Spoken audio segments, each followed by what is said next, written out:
Let's talk about the problems with the legendary tier and the solutions to those problems. Hello, I am Xarkun and this is World of Warships Legends. Before we get into the meat and potatoes of my theory here, I should note that in this game, featuring the legendary tier Soviet destroyer Khabarovsk, which I think is my favorite legendary tier ship in the game, I am in a division. How did I get into this division? Well, a while ago I joined a Discord server created by a fellow CC named Let 'em Peek, perhaps you've heard of him, called the Alliance of Wallet Warriors. It is ostensibly a clan Discord server, even though clans don't actually exist in this game. It's chock full of players, and they are sorted into tiers based on, I suppose you could say, skill level. So if you're looking for a place to go in order to find friends to play the game with, then the Alliance of Wallet Warriors Discord server is a good place to go, and you could join it using a link that I put in the description of this video, or else you could join my own Discord server, which you can also find using a link in the description of this video. And if for some reason you want to division with me, well, it's possible sometime in the unspecified future I will very conspicuously look for a division within my own Discord server or within the Alliance of Wallet Warriors Discord server. Anyway, that is neither here nor there, so let's get into the problems with the legendary tier now. And I realize I'm probably a bit late to the party on this subject. I've seen that both Chili Games and the former community contributor Hipper have made videos about the problems at legendary tier. I have not watched either of these videos because I generally don't watch other people's content. I'm too busy creating my own these days. But I have some things to say about this issue, and I don't know whether Chili and Hipper have already covered this ground, but today, you're going to hear from me. And I'll identify the problems, and I'll also give you my proposed solution to these problems. And in order to break it down, the way I see it is there are two main issues: the lack of diversity at legendary tier and the method for acquiring legendary tier ships. Both of these issues are tied together, and they have a number of problematic implications for high-tier gameplay. So let's identify those implications and talk about an elegant solution that simultaneously fixes both of these major problems. So legendary tier ships are the highest tier ships in the game, and consequently the ones with the most power, and therefore they're also the most vulnerable because they're facing equally powerful ships. That's kind of how this game works, right? The lower tier ships don't really have too much power, and as a consequence, it's a more forgiving experience to play them, while the higher tier ones have a lot of power, and that means it's a lot more dangerous to play them, particularly if you are not a very experienced player. In fact, I would estimate that most players probably only really start to find their stride in this game and only really start to understand it after they've roughly played, let's say, 2,000 or 3,000 games. And that might sound like a lot, but prior to that point, any player that is playing this game who hasn't had experience on PC WoWs before this is probably still pretty green, and there's probably still a lot that they don't yet know about this game, and even more things that they don't even know they don't know about the game.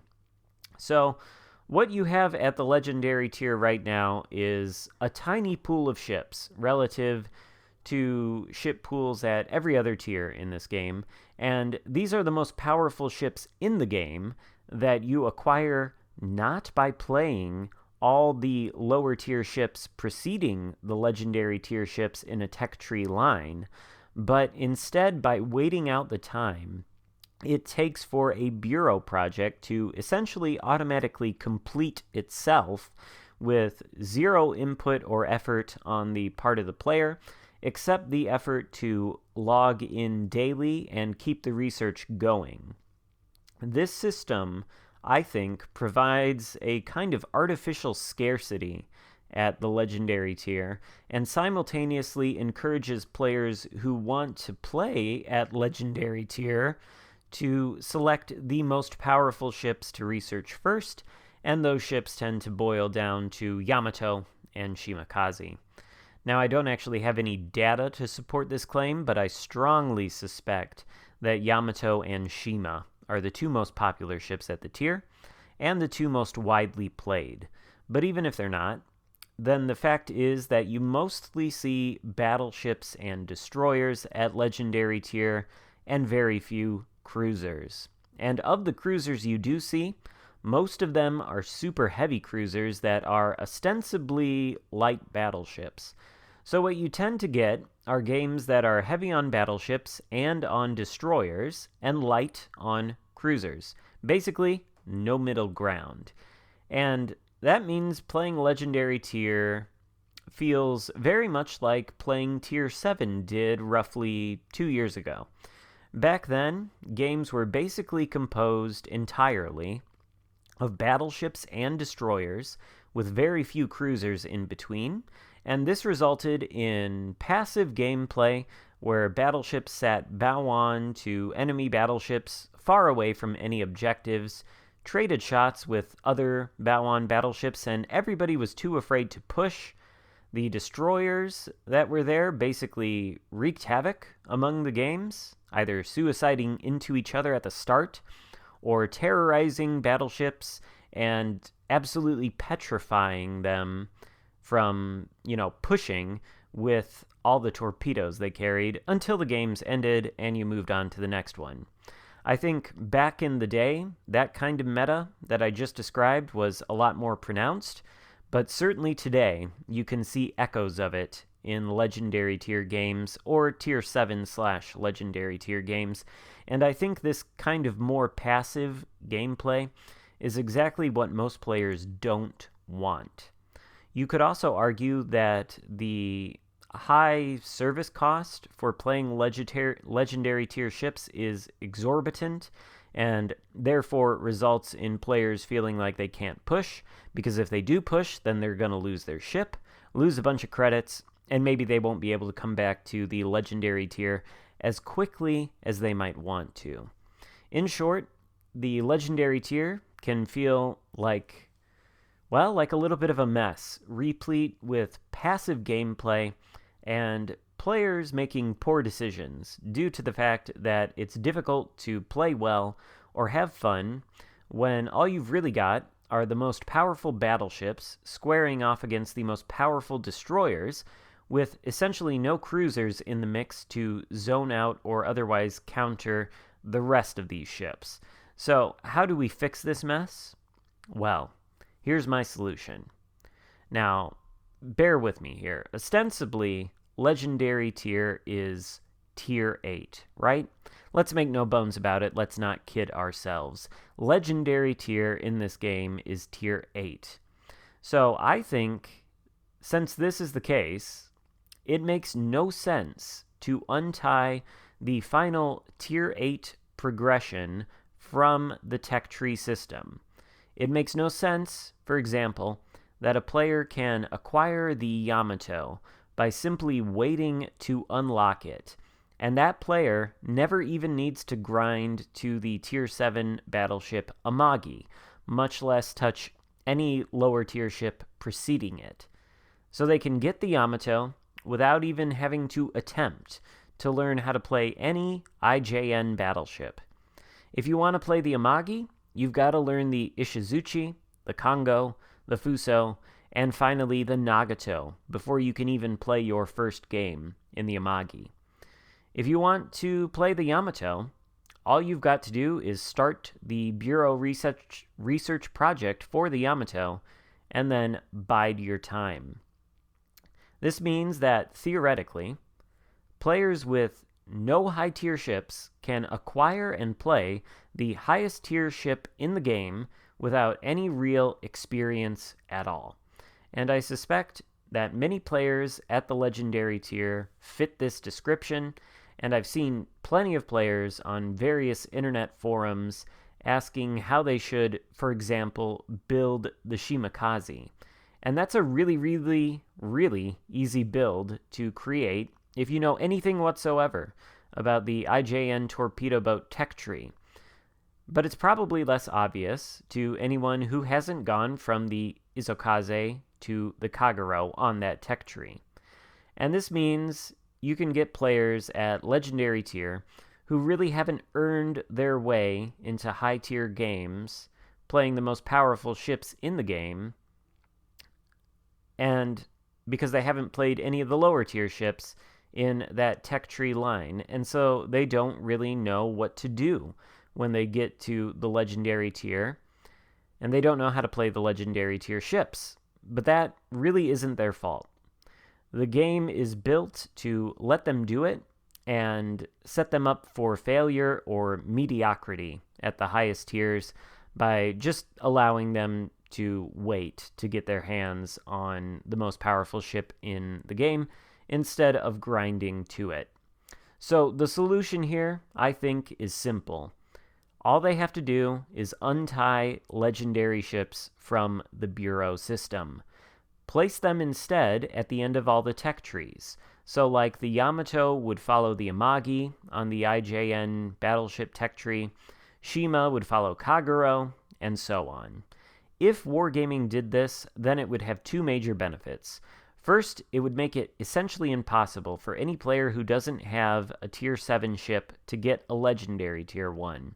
Instead, they would have to grind to the legendary tier ship, just as they would any other tech tree ship, and they would at least hopefully gain an appropriate amount of experience along the way, and maybe learn a thing or two about how to play well.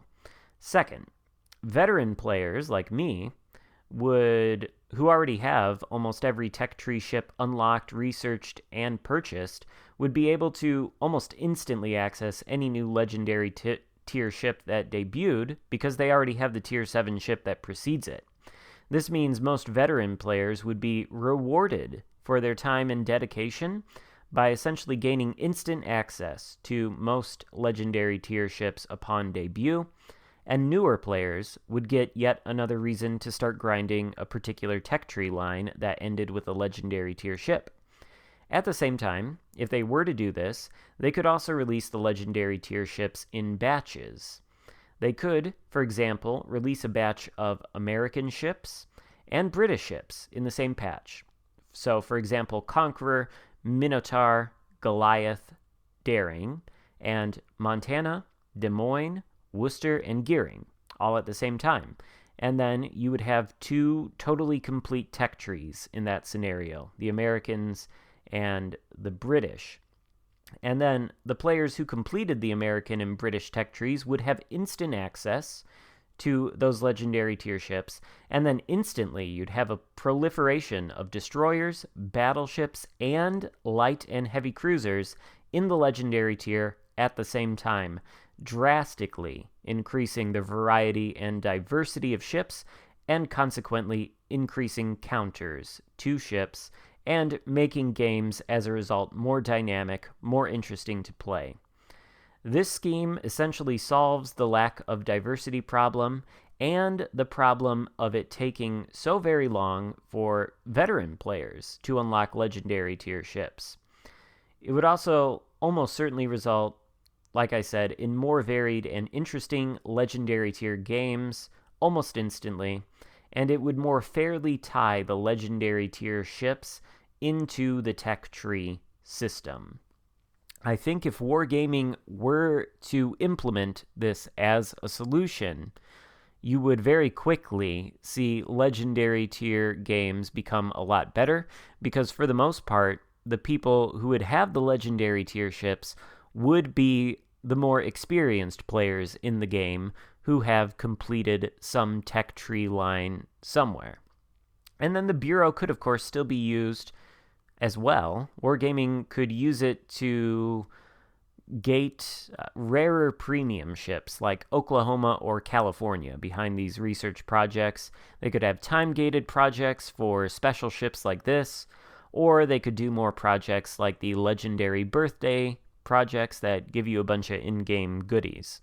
Could use the Bureau like that, essentially, instead of placing the most powerful ships in the game inside of the Bureau and then just essentially having players wait to unlock them. Instead, put them at the ends of the tech trees, have players grind to them, and release more of them in batches so as to up the diversity. I think this is what would fix the legendary tier. I think it would make it more interesting and, as a consequence, more fun to play. Not that I don't have fun playing the legendary tier. I generally do. I'm not going to be hyperbolic and say it's unplayable, but there are problems, and you've heard what I think the problems are and what my solutions are. So let me know if you think I'm right in the comments. Let me know what you think the problems are. Let me know if you think my solutions would solve those problems. Give the video a thumbs up, consider subscribing if you haven't already, and I'll see you next time. Goodbye.